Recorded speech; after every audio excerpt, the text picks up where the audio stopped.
This is the story of Hollywood's greatest theft. It involves a black master architect who engineered a mathematically perfect physical comedy style only to be deliberately erased from history. Network executives systematically buried Harold Cromer alive, betraying a generational genius to protect their most profitable counterfeit, Jerry Lewis. Lewis hijacked every acrobatic fall and frantic squeal to crown himself a global superstar, while the true creator was locked out of his own empire. How did the American entertainment industry execute such a flawless cultural assassination? But brilliant innovation in mid-century America was a highly vulnerable asset if you did not own the corporate distribution rights to your own body. Sitting in the smoky, dimly lit front rows of those clubs, night after night, were two young, ambitious white performers. They did not come simply to be entertained. They watched Harold Cromer with the cold, predatory focus of men panning for gold. Those two men were Jerry Lewis and Dean Martin. Jerry Lewis stared at Harold, actively analyzing and extracting the architecture of the act. He transcribed the frantic running, the specific high-pitched vocal inflections, the exaggerated facial contortions, and the exact physical dynamic of the chaotic sidekick, disrupting the suave, taller partner. Lewis took the precise blueprint of Harold Cromer's kinetic genius, systematically stripped away the black identity, packaged it in white skin, and prepared to sell it to a nation governed by Jim Crow laws. Within a few short years, the theft paid off astronomically. Hollywood and the burgeoning television networks handed Martin and Lewis blank checks. The mainstream press crowned them as unprecedented comedic innovators, turning them into multimillionaires and cementing their faces into the cultural monolith of the 20th century. Then came the television boom of the 1950s. The glowing box in millions of American living rooms required dynamic, highly visual content, and Harold Cromer was, by every metric, tailor-made for the medium. He possessed the raw electricity the networks desperately needed, and he was ready to claim his rightful throne. But when he attempted to step into the national broadcast spotlight, the major syndicates faced a catastrophic financial problem. If CBS or NBC broadcast the original black architects of this comedy into suburban white homes, the corporate illusion would shatter instantly. The entire country would look at Harold Cromer and realize that their beloved, highly profitable superstar, Jerry Lewis, was executing a lifelong uncredited impression. The American entertainment monopoly solution was flawlessly brutal. They didn't just steal a black man's art, they actively buried the man who created it. To protect their counterfeit white idols and secure their massive profit margins, network executives quietly and systematically locked Harold Cromer out of the mainstream airwaves. They executed a silent bureaucratic assassination. They condemned a generational titan to the margins of history, ensuring the American public never discovered who truly owned the rhythm, and effectively erasing the master architect so the copycat could safely inherit the empire. Born in 1922 into the merciless poverty of Hell's Kitchen, Manhattan, Harold Cromer did not possess the privilege of pristine mirrored dance studios or classically trained choreographers. He was a child of the asphalt during the Great Depression, and he quickly realized his internal kinetic energy was his only currency. In a display of raw, desperate ingenuity, he strapped heavy, clamp-on metal roller skates to his leather shoes, stepped onto the cracked pavement, and began to tap. He didn't glide. He utilized the iron wheels as percussive hammers to demand the spare change of passing laborers. The biomechanics of executing rhythm tap on metal skates atop solid concrete are physically staggering. To prevent himself from careening out of control and shattering his skull on the curb, Harold violently dropped his center of gravity. He bent his knees deeply, locked his core, and kept his feet mere millimeters above the ground. Every single strike had to be deliberate and mathematically perfect. He had to manipulate the microscopic friction between the iron wheels and the concrete to generate a high-speed beat without losing his footing. This dangerous, high-stakes arena acted as a hyper-accelerated evolutionary forge. It forced him to develop incredibly dense fast-twitch muscles and a technique of blinding speed.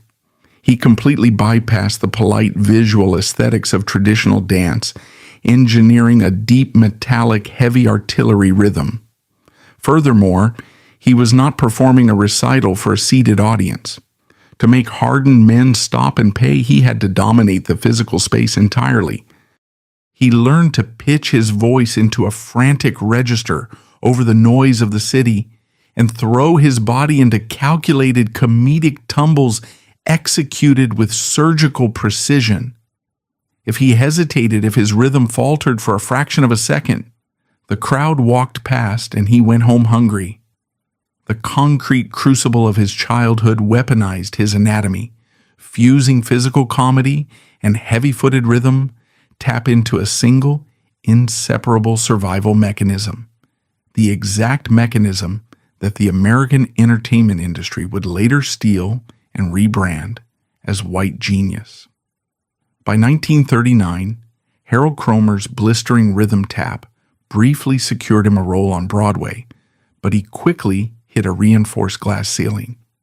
In the Jim Crow era, black performers were strictly confined to a marginalized utility, hired merely as spectacular, temporary interludes before being forced back into the wings. Uninterested in being a fleeting distraction, Harold turned to the only true sanctuary available, the black vaudeville network, known as the Chitlin Circuit. Touring the segregated South was a terrifying exercise in survival, but inside venues like the Apollo Theater, audiences demanded absolute, unvarnished brilliance. It was within this hypercritical, grueling coliseum that Harold Cromer found the missing catastrophic half of his genius. In the late 1940s, Harold crossed paths with a brilliant, seasoned performer named James Cross. Known simply by the moniker Stump, Cross possessed a physical and comedic architecture that was the absolute antithesis of Cromer. Where Harold was a short, coiled spring of manic, high-pitched chaos, James Cross was tall, smooth, and possessed a lethally calm, deadpan authority. Cross moved with a liquid, effortless grace. His tap dancing was not the rapid-fire, explosive artillery of Cromer's street style. It was a deep, steady, heavily syncopated jazz heartbeat. When James Cross stood on a stage, he anchored it. When Harold Stumpy Cromer collided with James Stump Cross, it was a merging of opposing, highly combustible elements. They formed the comedy dance duo Stump and Stumpy, and the result was an immediate, overwhelming display of theatrical alchemy. They did not just perform alongside each other, they engaged in a relentless, high-speed physical argument. The mechanics of their routine were a masterclass in tension and release, built entirely upon their extreme physical and temperamental contrast. A standard performance would begin with Cross stepping into the spotlight alone. He would stand perfectly still, exuding suave confidence, and begin to sing a smooth, melancholic jazz ballad, his baritone voice washing over the audience.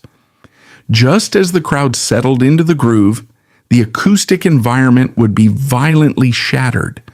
Cromer would explode onto the stage like a fragment of shrapnel. He would intentionally disrupt Cross's smooth rhythm, launching into impossibly tight, flat-footed polyrhythms that sounded like a machine gun firing into the oak floorboards. Cross would slowly turn, his face locked in a mask of profound, exhausted irritation. The ultimate straight man. Cromer would escalate the chaos.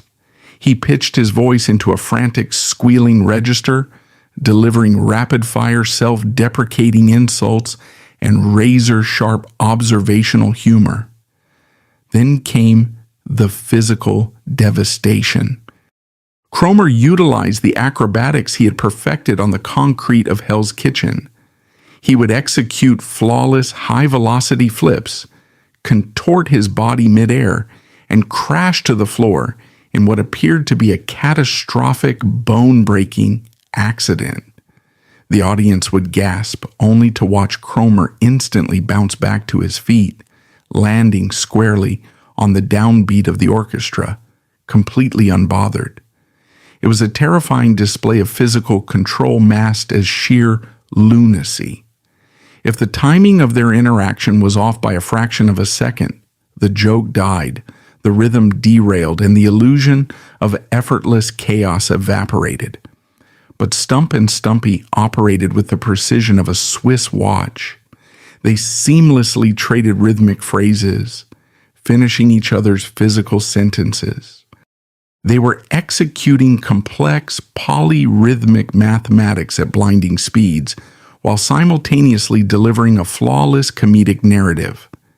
This devastating combination of acoustic firepower and physical comedy propelled Stump and Stumpy to the absolute apex of the entertainment ecosystem. They were no longer the specialty interlude. They were the undisputed main event. They dominated the fiercely guarded stage of the Apollo Theater, treating the notoriously ruthless Harlem crowd as their personal congregation. Their reputation breached the walls of the Chitlin Circuit, bleeding into the mainstream consciousness as they began headlining prestigious historically white venues like the Paramount Theater and the glittering floor of the Copacabana in New York City. The sheer, undeniable gravity of their talent eventually forced the heavily segregated American machinery to bend.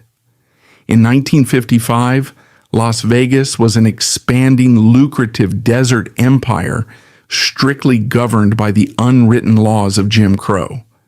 Black entertainers could perform in the massive casinos on the Strip, but they were legally barred from walking through the front doors, sleeping in the hotel rooms, or drinking at the bars. They were forced to enter through the loading docks and sleep in boarding houses across town.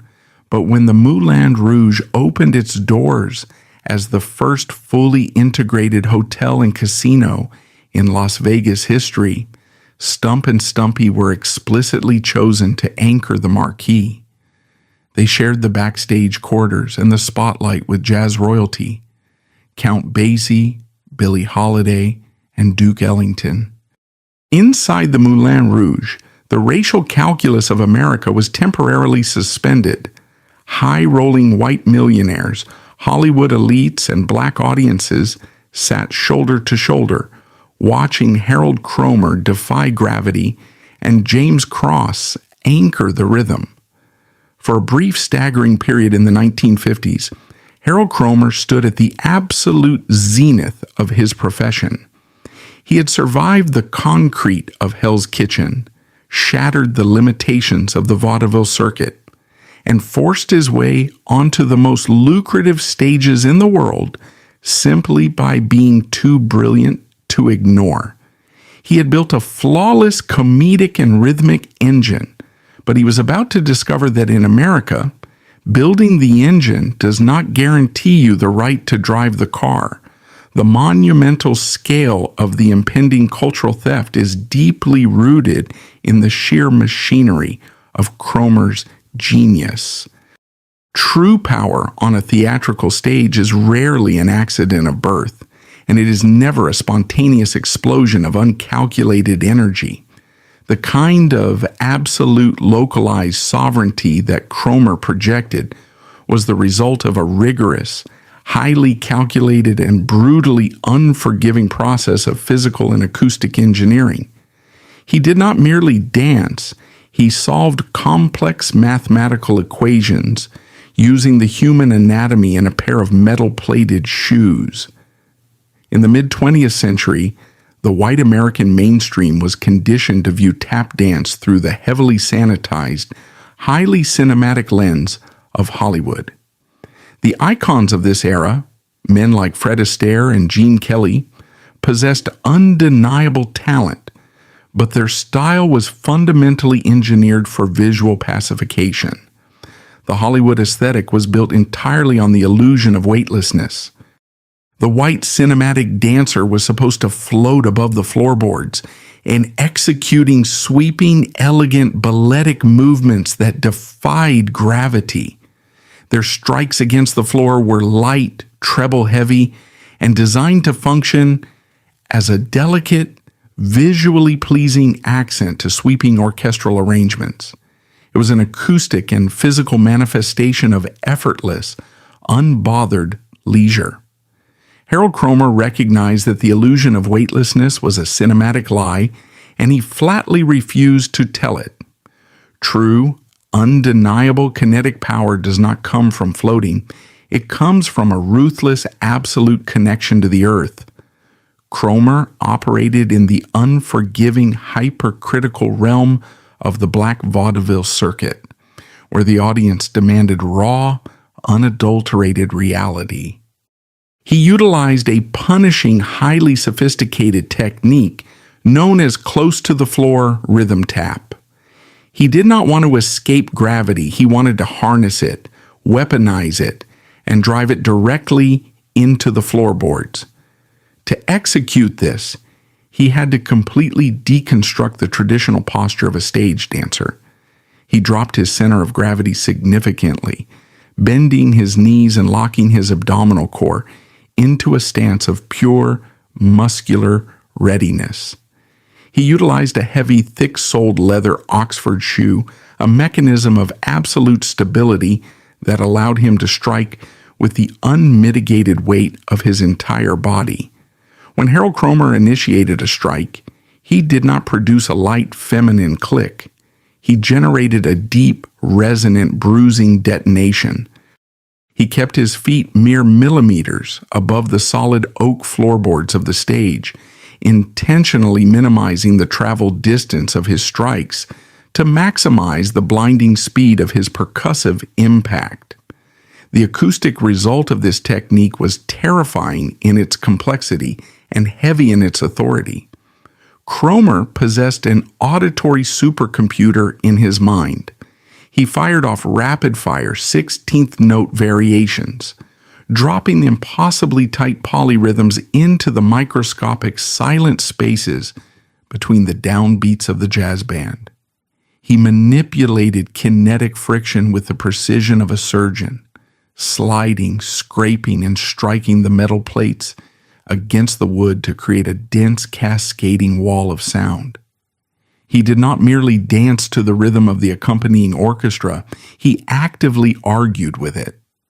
He dominated the brass section, overtook the percussion, and ultimately dictated the tempo of the entire theater. He treated the stage floor not as a surface to stand upon, but as a massive resonant drum, and he turned his own body into a heavy, uncompromising mallet. But acoustic dominance was only the first layer of his theatrical architecture. The true, unprecedented genius of Harold Cromer lay in his ability to seamlessly fuse this heavy artillery rhythm tap with high-stakes physical comedy. In the realm of entertainment, physical comedy is often dismissed as low-brow clowning, a simple matter of falling down to solicit a cheap laugh. This is a gross miscalculation. To execute extreme physical comedy while simultaneously maintaining a complex, high-speed polyrhythmic tap sequence requires an almost superhuman level of neuromuscular control. When performing alongside James "Stump" Cross, Cromer was tasked with being the chaotic molecule disrupting a stable environment. Cross would anchor the stage with smooth, deadpan grace. Cromer's job was to shatter that grace. His physical comedy wasn't just visual chaos, it was a highly calibrated percussive art forged on the concrete of Hell's Kitchen. Every acrobatic crash acted as a heavy bass drum strike, perfectly locked into the musical arrangement. Before the audience could fully process the shock, he rebounded using explosive core strength, landing on the exact downbeat and immediately resuming his machine gun tap rhythm without missing a single 16th note. It was a terrifying, breathtaking display of physical control, masked as sheer, unadulterated lunacy. He pitched his vocal cords into a frantic, squealing register, delivering rapid-fire insults and perfectly timed punchlines while suspended midair or sliding across the stage on his knees. He weaponized his shorter stature against the taller, imposing figure of James Cross, creating a dynamic visual friction that kept the audience in a state of constant, electrified tension. He proved that physical comedy did not require sacrificing technical brilliance. He elevated the pratfall into a high art form of percussive mathematics. However, the rhythm and the acrobatics were merely the weapons. To fully detonate the racist and classist illusions of the American entertainment syndicate, Harold Cromer and James Cross required an impenetrable psychological fortress. They needed armor. The most radical, defiant, and ultimately dangerous component of their architecture was their visual presentation. However, the rhythm and the acrobatics were merely the weapons. They needed armor. In 1940s America, the entertainment monopoly required black performers to wear the uniforms of their own subjugation: tattered overalls, bellhop uniforms, or minstrel rags, designed to visually undermine their power and satiate a prejudiced audience. Harold Cromer and James Cross recognized this and executed an act of calculated political warfare. They bypassed the costume departments and commissioned flawless, bespoke men's suits. Draped in the exact garments reserved for white corporate titans, they claimed absolute visual sovereignty. The sharp lapels demanded eye contact, the tailored vest acted as a breastplate, and the wide-brimmed fedora cast an impenetrable shadow, actively denying the audience any subservient connection. By pairing this razor-sharp aristocratic architecture with chaotic, heavy artillery rhythm tap, Cromer stripped the white cinematic elite of their monopoly on elegance, projecting an aura of completely untouchable dominance. When Harold Cromer paired this immaculate, razor-sharp visual presentation with the chaotic, heavy artillery violence of his rhythm tap, the resulting shockwave was staggering. The contrast was hypnotic. The audience was looking at a man dressed like a Wall Street syndicate boss, projecting an aura of supreme, unbothered wealth, while simultaneously throwing his body into physics-defying acrobatic falls and beating the floorboards into submission with the concussive force of a machine gun. For the African American audiences who packed the balconies of the Chitlin Circuit, watching Stump and Stumpy perform was a deeply cathartic, vicarious triumph. They lived in a society that systematically stripped them of their dignity, their wealth, and their agency the moment they walked out of their front doors. Watching two black men stand in the absolute center of the stage, projecting total, unapologetic power, claiming the bespoke garments of the oppressor, and dominating the acoustic environment was a spiritual victory. Harold Cromer became a localized deity, a visual representation of the unyielding strength and sophisticated intellect that the community possessed but was forbidden from expressing in the daylight of Jim Crow America. He did not look like a dancer hired to entertain a crowd. He looked like a sovereign entity auditing his own empire. He had successfully stripped the white cinematic elite of their monopoly on elegance and intellectual dominance, marching directly onto the floorboards to shatter their bloodless calculus to pieces. He proved that a black man did not need the permission of a white director or the confines of a degrading script to command the absolute center of the room. Harold Cromer had built an impregnable fortress of sound, physical genius, and sartorial armor. He had perfected a formula of comedic and rhythmic dominance that was entirely unprecedented in the history of American theater. He was operating at the absolute terrifying peak of his intellectual and physical powers. He had created a masterpiece, and it was exactly this flawless, highly lucrative masterpiece that the white entertainment syndicate, watching quietly from the shadows of the nightclub tables, decided they were going to steal. The grandest and most lucrative heists in American history were not perpetrated by men wearing ski masks and carrying vault schematics. They were executed by men wearing tailored tuxedos, sitting comfortably in the plush, dimly lit booths of segregated nightclubs, holding nothing more than a cocktail glass and a ruthless capacity for transcription.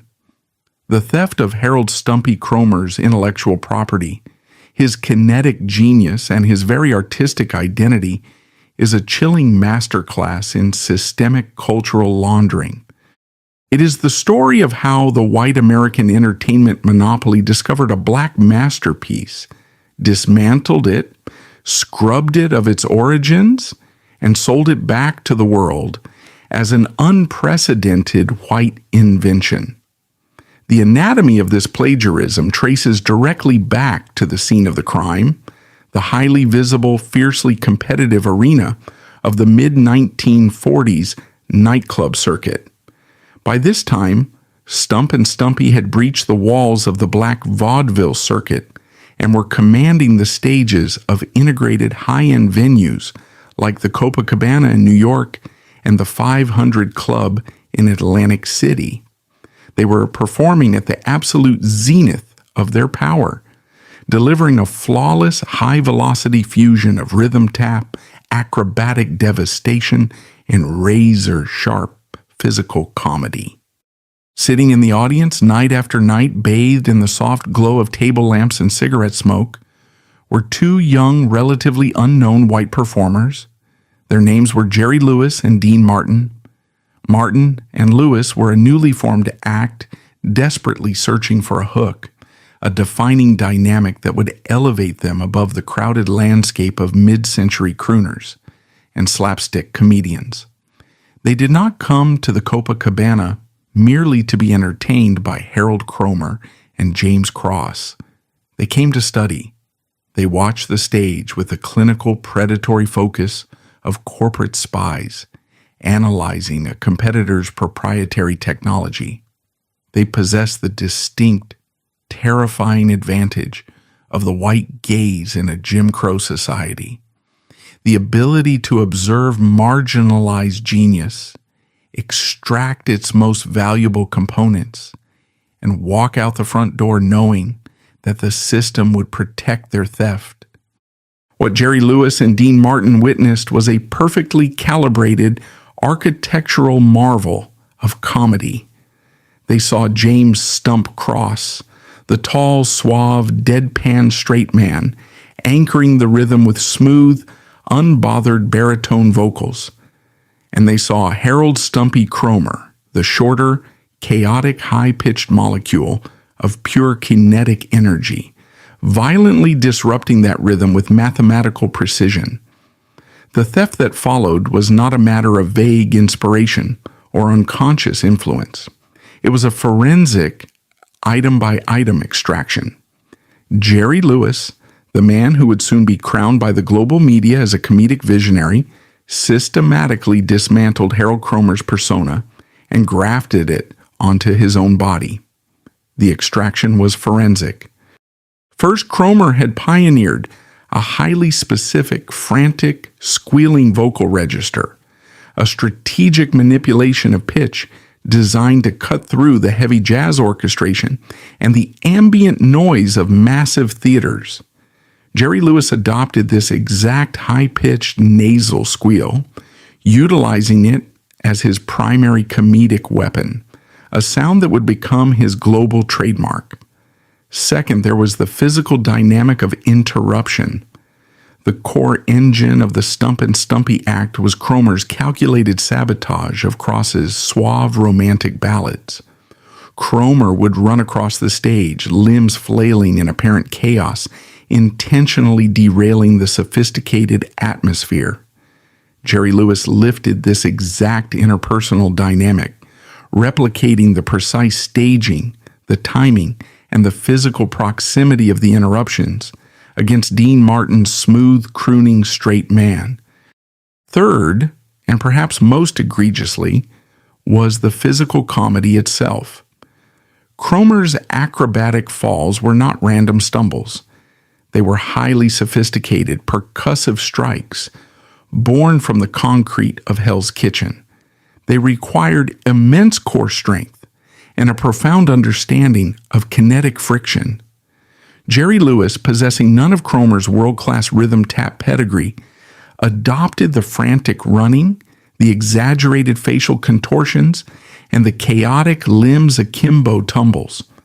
He took the visual aesthetic of Cromer's physical genius, but removed the underlying rhythmic mathematics. This process of extraction is known as cultural laundering, and it is essential to the mechanics of American white supremacy in the entertainment sector. If a white performer simply mimicked a black artist verbatim, the theft would be too obvious, and the racial anxiety of the white audience would be triggered. The stolen material must be sanitized. It must be scrubbed of its blackness, stripped of the aggressive, survival-born context that forged it, and repackaged as harmless, goofy, non-threatening slapstick. Harold Cromer's physical comedy was inherently dangerous. It was an aggressive assertion of space and volume by a black man demanding absolute authority over a room.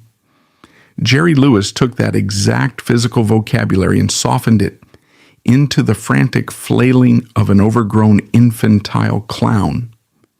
By removing the sophisticated jazz tap, the sharp tailored suits, and the underlying aura of masculine sovereignty that Cromer projected, Lewis rendered the stolen act palatable for the deeply conservative, violently prejudiced demographics of suburban post-war America.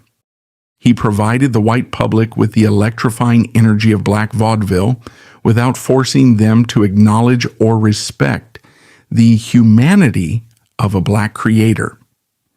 Once the intellectual property was successfully laundered, the American entertainment monopoly engaged its massive multi-million-dollar distribution machinery. The rise of Martin and Lewis was not a gradual ascent. It was a vertical explosion. They were immediately handed lucrative long-term contracts at prestigious venues. They were given prime real estate on the burgeoning, all-powerful medium of national television. Hollywood studios rolled out the red carpet, handing them blank checks to produce a seemingly endless string of blockbuster feature films.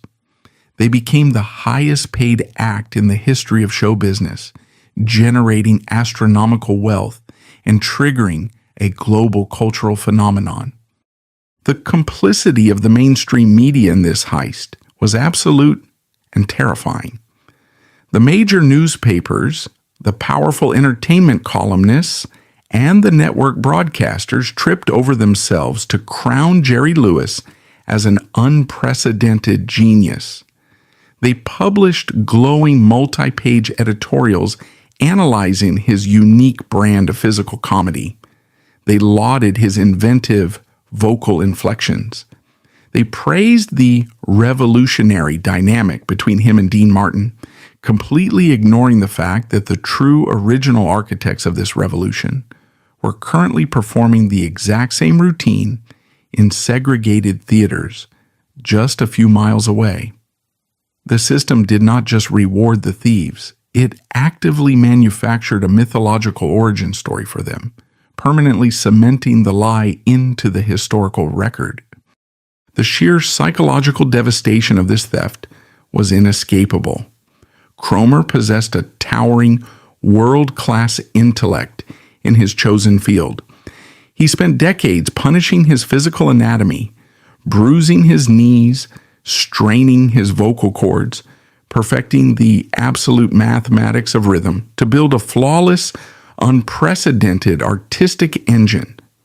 Yet he was forced to watch two men who had sat in his audience, men who took notes while he bled on the floorboards, walk away with the blueprints, and become the most famous men on the surface of the earth. This is a specific, agonizing brand of psychological torture. The theft of intellectual property is devastating, but the cultural erasure of a black artist by a white society is an act of spiritual obliteration. Harold Cromer was not just robbed of financial compensation, he was robbed of his rightful place in the timeline of human innovation. He had to navigate the physical geography of major American cities and confront his own stolen ghost at every intersection. He had to walk down Broadway or through Times Square and look up at glittering 50-foot neon marquees displaying the names Martin and Lewis in blinding light. He had to walk past massive cinema posters showcasing Jerry Lewis executing the exact physical contortions and the exact dynamic interruptions that Cromer had invented in the grueling, sweat-drenched proving grounds of the Chitlin Circuit. He had to endure the agonizing reality of walking past a newsstand and seeing Lewis's face on the cover of national magazines, hailed as the undisputed king of comedy, while Cromer himself had to fight tooth and nail just to secure a fair wage for a club gig.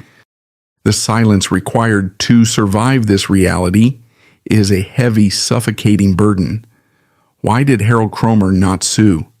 Why did he not hold a press conference and expose the plagiarism to the world? Such questions betray a profound ignorance of the power dynamics of Jim Crow America. In the 1950s, the American legal system and the corporate entertainment syndicates were entirely impenetrable fortresses of white power. For a black entertainer, even one as highly respected as Cromer, to publicly accuse the biggest white superstars in the world of intellectual theft would have been professional suicide. It would have been an invitation to utter ruin. The bookers, the agents, the theater owners, and the network executives, the men who controlled the economic oxygen of the industry, all knew exactly where Jerry Lewis got his act. The plagiarism was an open secret within the inner circles of show business, but the industry operates on the cold, bloodless calculus of profit. Martin and Lewis were generating millions of dollars for the white corporate infrastructure. To acknowledge Harold Cromer's authorship would be to disrupt a highly lucrative revenue stream, and more dangerously, it would force the white establishment to confront the parasitic nature of their own empire. Therefore, the industry closed ranks. They enforced a strict, silent complicity. They effectively told Harold Cromer and every other black artist whose genius had been strip-mined for white consumption that their innovations were the natural resources of the empire, available for extraction without credit or compensation. The agony of this era for Cromer was not defined by a sudden loss of talent. In fact, he was operating at the absolute peak of his physical and intellectual capabilities. He and James Cross were still performing flawlessly, still commanding audiences, still executing the complex polyrhythms, and the razor-sharp comedic timing that made them legends. But the context of their existence had been violently altered. The oxygen in the room had been sucked out by the massive, corporate-sponsored vacuum of the Martin and Lewis machine. When Stump and Stumpy performed their routine in the 1950s, a routine they had spent a lifetime perfecting, they were now forced to confront a deeply humiliating manufactured reality. The mainstream white audience, ignorant of the history of black vaudeville, would look at the original architects and assume that they were imitating Jerry Lewis. The absolute cruelty of this reversal cannot be overstated. The system had not only stolen Cromer's invention, it had actively weaponized it against him, trapping him in a Kafkaesque nightmare where the creator is perceived as the copycat and the thief is worshipped as the god. This is the true anatomy of cultural plagiarism. It is not merely the taking of a joke or the borrowing of a dance step.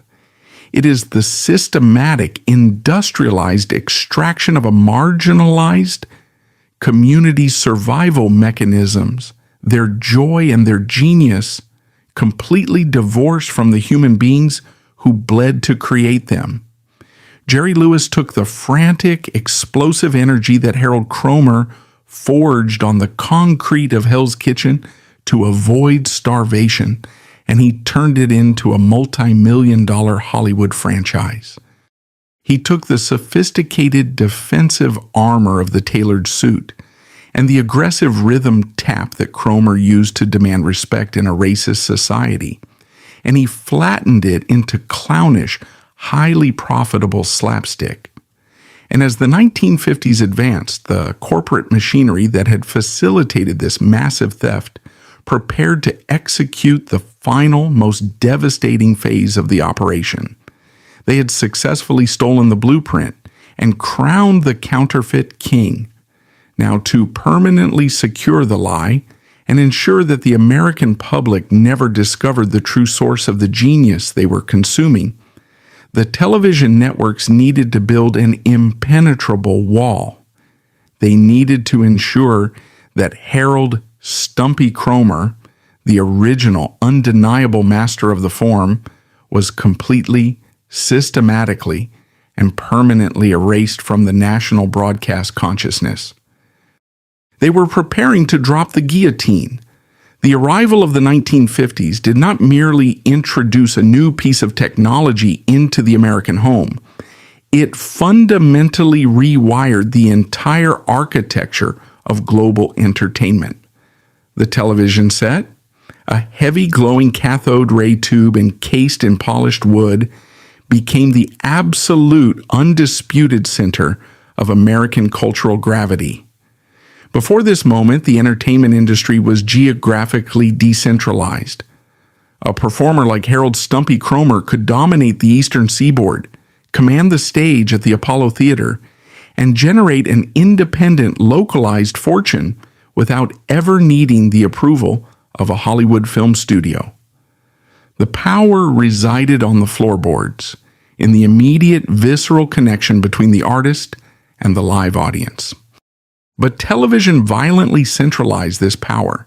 It consolidated the distribution of fame, wealth, and historical relevance into the hands of a microscopic, overwhelmingly white corporate elite operating out of impenetrable boardrooms in New York City and Los Angeles. This new, glowing monolith required content.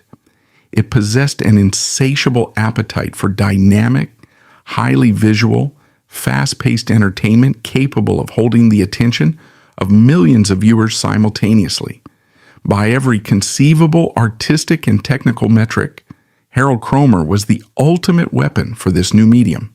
He was not a slow, methodical stage actor who required an hour of exposition to build tension. He was an immediate, kinetic detonation. His flat-footed rhythm tap was visually hypnotic.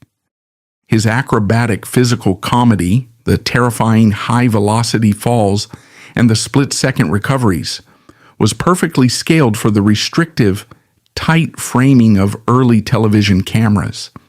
His rapid-fire, syncopated dialogue and high-pitched vocal gymnastics were engineered to cut through the primitive audio quality of early broadcast technology. Harold Cromer and James Cross did not need to adapt to television.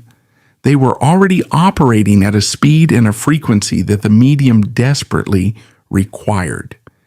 Yet when Harold Cromer stood at the threshold of this unprecedented national platform, fully equipped and undeniably qualified to claim his rightful throne as the undisputed king of physical comedy, he was met with a cold, meticulously engineered corporate blockade.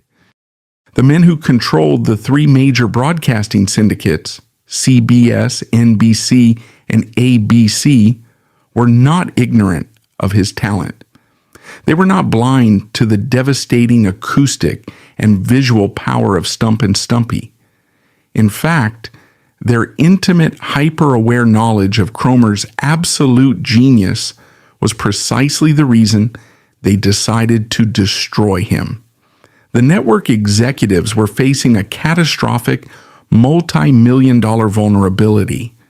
They had already invested astronomical sums of money, primetime real estate, and global marketing power into the manufactured myth of Jerry Lewis. They had crowned this white performer as the singular, unprecedented comedic genius of the decade. The entire economic architecture of their comedy programming, their lucrative advertising contracts with national brands, and the broader, heavily policed racial hierarchy of mid-century American media relied entirely on the public believing that Lewis was an original mastermind. If these executives allowed Harold Cromer to walk onto a national primetime television broadcast, they would be actively detonating a bomb beneath their own empire. The corporate calculus was chillingly simple. If the white suburban television audience, the highly coveted demographic that advertisers paid millions to reach, was exposed to the sheer, unadulterated reality of Stump and Stumpy, the illusion would instantly vaporize. The American public would take one look at Cromer's frantic, high-pitched interruptions, his aggressive rhythm, and his mathematically perfect physical chaos, and they would experience a profound, immediate cognitive dissonance. They would realize in real time that their beloved superstar was executing a stolen act. The broadcast of Harold Cromer on national television would have been an open, undeniable indictment of the industry's systemic racism and rampant intellectual theft. It would have forced the network sponsors to acknowledge that they were financing a counterfeit. To protect their most valuable white asset and to preserve the fragile racist illusions of their viewership, the television monopolies realized that Harold Cromer could not simply be ignored. He had to be actively, permanently neutralized. The method of his execution is the true, unvarnished horror of the Hollywood and television blacklist. It is a profound misconception to believe that a corporate blacklist operates with loud, dramatic decrees or public declarations of censorship. The men who ran the networks were far too sophisticated and far too cowardly to engage in a public execution. A public ban generates outrage. It creates martyrs.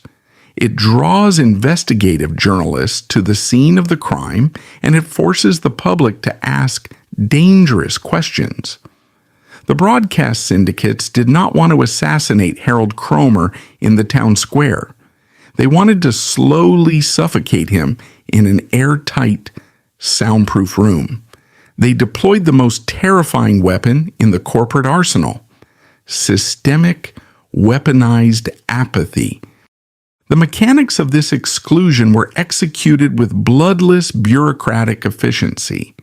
The doors simply stopped opening. When Harold and his representatives attempted to secure the highly lucrative career-defining appearances on the major national variety programs, the shows that could instantly elevate an act from regional fame to global superstardom, they were met by polite, dead-eyed secretaries. They were smoothly informed that the producers were indefinitely unavailable. The powerful booking agents who controlled access to the mainstream television circuits suddenly developed permanent, unbreakable scheduling conflicts. The talent scouts who routinely scoured the vaudeville stages for fresh material suddenly looked right through Cromer, treating his electrifying, physics-defying performances as if they were entirely invisible. When pressed for an explanation, the network executives and their bureaucratic gatekeepers engaged in a masterclass of coded, racially motivated hypocrisy. They could not explicitly state that Harold Cromer was banned because Jerry Lewis had stolen his act. That would be an admission of guilt. Instead, they laundered their censorship through the sanitized language of broadcast standards and audience suitability. They issued memos and delivered backdoor rejections, claiming that the comedy of Stump and Stumpy was too aggressive for the delicate sensibilities of the American living room. They claimed that Cromer's physical energy was too frantic, his delivery too edgy, and his rhythm tap too loud. They painted him as a volatile, uncontrollable force that would frighten the conservative suburban nuclear family. The sheer, unapologetic hypocrisy of these rejections is staggering.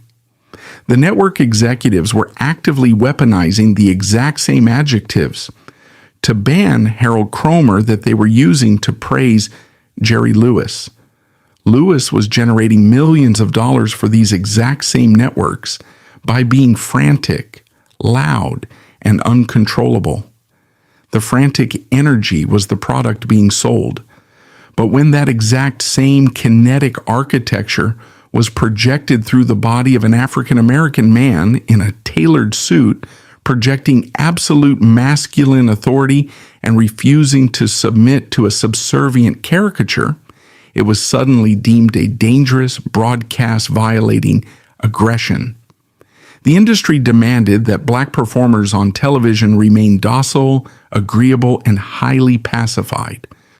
If a black artist was allowed on a 1950s variety show, they were expected to smile widely, sing a gentle song, execute a polite, sweeping dance routine, and immediately express profound gratitude to the white host for the opportunity.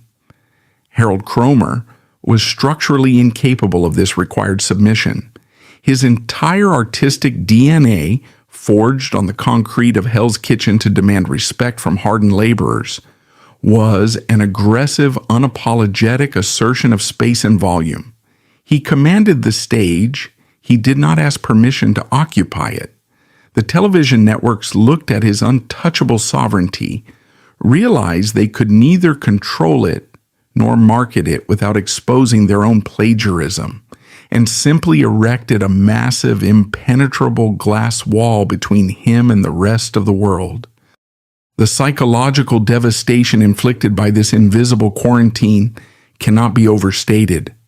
Financial strangulation is brutal, but the spiritual violence of systemic erasure is a unique form of torture. Harold Cromer possessed a towering world-class intellect. He knew with absolute cold certainty that he was the greatest living practitioner of his highly specialized art form. He was operating at the absolute peak of his physical capabilities. He was actively performing routines in the segregated clubs that left seasoned jazz veterans staring in awe. Yet he was forced to endure the agonizing reality of total corporate mandated isolation.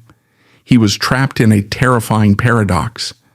He was famous enough within the black community to headline the Apollo Theater, yet simultaneously rendered a non-entity by the national broadcast machinery.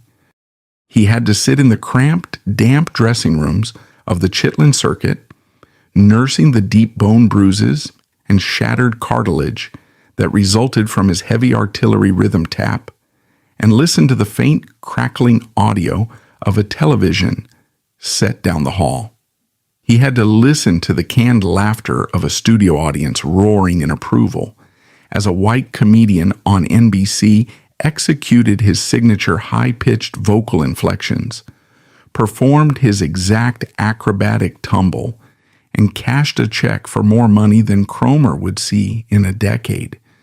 The industry did not break his legs. They did not physically drag him off the stage. They simply cut the microphone wires and turned off the cameras. They understood that the human spirit, no matter how fiercely independent or intellectually brilliant, requires external validation and economic sustenance to maintain its velocity. By completely depriving him of both, the network executives were banking on a slow, inevitable attrition. They were entirely content to simply wait him out. They knew that the punishing, relentless schedule of the underground circuit, the lack of basic medical care, and the crushing, suffocating psychological weight of absolute isolation would eventually break down his physical anatomy and his artistic resolve. This was not a passive historical accident. It was a highly active, aggressively maintained corporate siege. The television networks built a multi-billion-dollar empire by mining the raw, bleeding genius of marginalized communities, laundering that genius through white bodies, and actively starving the original architects into obscurity. The blacklist was not merely a mechanism of censorship, it was an execution protocol. It was designed to push Harold Cromer into a darkness so profound and a silence so complete that future generations would naturally assume he never existed at all. As the decade progressed, the physical spaces where Harold was permitted to deploy his genius began to drastically shrink. The grand sweeping balconies of the prestige vaudeville theaters were gradually replaced by the cramped, low-ceilinged, smoke-filled basements of second-tier nightclubs scattered across the urban landscape.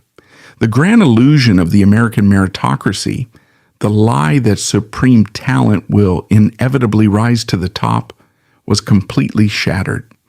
Harold Cromer was a master architect who had built a flawless comedic and rhythmic engine, but the men who controlled the roads had permanently revoked his license to drive.